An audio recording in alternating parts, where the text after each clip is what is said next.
flush toilets in the United States, the land of inside plumbing. And the ratio will not have changed much on the day when men first walked the silent face of the moon. The anomalies of the Power Age are more curious than its wonders. But it is a great and wonderful age, the most wonderful this giddy planet has yet seen. It is sometimes comic, too often tragic, and always wonderful. Our wildest dreams of the future will be surpassed by what lies in front of us.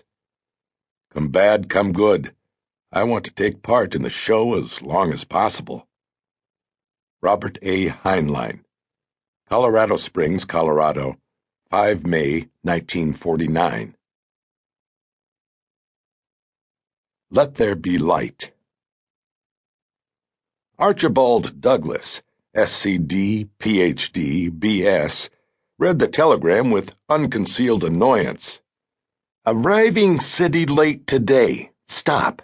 Desire conference. Cold light. Your laboratory, 10 p.m. Signed, Dr. M. L. Martin. He was he? He did he? What did he think this lab was? A hotel?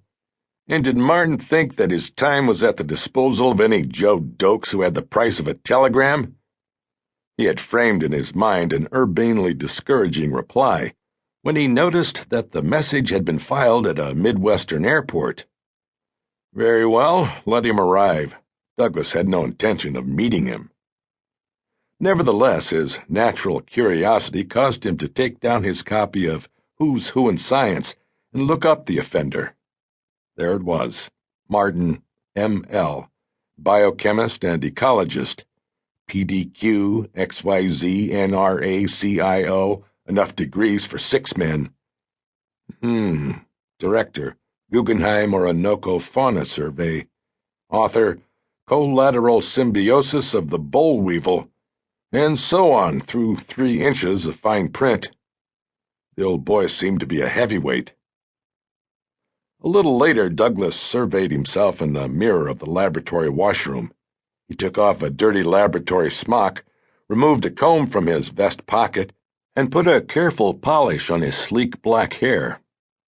An elaborately tailored checked jacket, a snap-brim hat, and he was ready for the street. He fingered the pale scar that stenciled the dark skin of one cheek. Not bad, he thought, in spite of the scar. If it weren't for the broken nose, he would look okay. The restaurant where he dined alone was only partly filled. It wouldn't become lively until after the theaters were out. But Douglas appreciated the hot swing band and the good food. Toward the end of his meal, a young woman walked past his table and sat down facing him, one table away. He sized her up with care. Pretty fancy. Figure like a dancer, lots of corn-colored hair, nice complexion, and great big soft eyes. Rather dumb pan, but what could you expect? He decided to invite her over for a drink. If things shaped up, Dr. Martin could go to the devil. He scribbled a note on the back of a menu and signaled the waiter. Who is she, Leo? One of the entertainers? No, monsieur. I have not seen her before. Douglas relaxed and waited for results. He knew the come-hither look when he saw it, and he was sure of the outcome.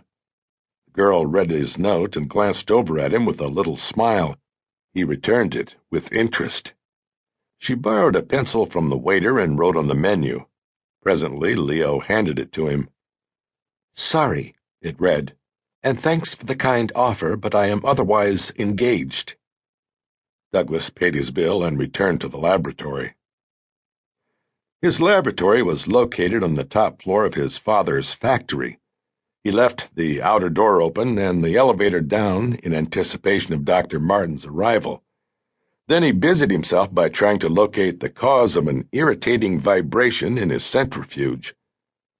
Just at 10 o'clock, he heard the whir of the elevator. He reached the outer door of his office just as his visitor arrived. Facing him was the honey-colored babe he had tried to pick up in the restaurant. He was immediately indignant.